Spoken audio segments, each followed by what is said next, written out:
ఏరా కాముడు, అయ్యా బాధపడుతున్నావా? పెళ్ళేమైనా చేయమంటావా? వద్దులేండి అయ్యా, నాకు ఇది ఉందిగా చాలు. దీంతో నేను ఎలాగోలా సరిపెట్టుకుంటాను. దీనితో పాటు జీవితంలో నీకు ఓ తోడు కావాలి. రే గంటోడా, అయ్యా ఇక నుంచి కష్టాల్లో సుఖాల్లో వీడికి అన్నీ నువ్వేరా. మీరు శాసించాక నేను వేరే ఏదైనా ఆశించగలనా పెద్దయ్యా?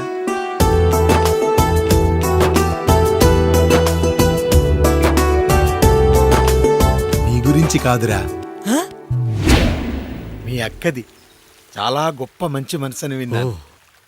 ఈ కాముడికి ఆ రాముడి గుళ్ళో పెళ్లి చెయ్యి. అయ్యా, దాన్ని పెళ్లి చేసుకుంటే దాని భర్త చనిపోతాడని జాతకంలో ఉందయ్యా. మీరంతా కలకాలం ఉంటారంటరా. వీడు పోతే నేను లేనా, చూసుకోలేనా? నువ్వు పెళ్లి చెయ్యి, పెళ్లి చేయరా.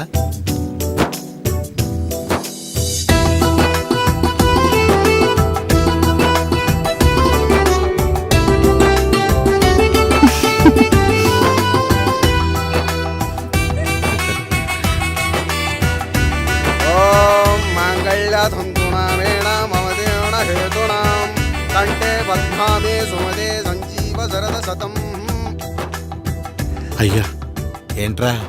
మీ చేత్తో నాకు దొంగగా జీవితాన్ని ఇచ్చారు. ఇప్పుడు ఒక భర్తగా భార్యనిచ్చారు. అదే బంగారు చేత్తో ఒక్క ముడివేసి పెట్టండి అయ్యా. మీ నీడను మేము చల్లగా ఉంటాం. రెట్టలకు పిట్టై లోలోనే దాచే అందం, మట్టలకు చెట్టై పట్టుంచే సంబంధం, చుట్టలకు పిట్టై దాచుంచే ఓ సుమగంధం, గట్టుపై తొట్టై నీరిచ్చే అనుబంధం, సిగలో చుండ్రల్లే లోతైనది బంధం, దులిపే బలమున్నా అది రాలిపోని మేటి సంబంధం. ఏంటి బుజ్జి, ఏమైంది?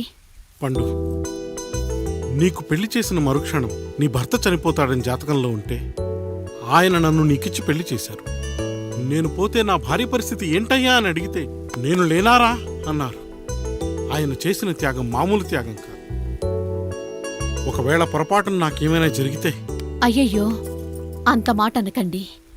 మీరు వేరే చెప్పాలా? మొన్నటిదాకా తమ్ముడు, ఇప్పుడు ఈ కాముడు, తర్వాత రాయుడు. ఒరేయ్ కాముడు, పెళ్ళైన దగ్గర నుంచి మీరు సరదాగా గడిపిందే లేదు. మీరిద్దరూ సరదాగా హనీమూన్కి వెళ్ళిరండి. ఏ ఊటీకో కొడైకెనాల్కో. ఇదిగో టికెట్లు. అయ్యా, మీరు దేవుడయ్యా. ఇక్కడ పనులాగకుండా నువ్వు ముందుగా వెళ్ళిరా. నువ్వు తిరిగి వచ్చిన తర్వాత పండు వెళ్తుందిరా.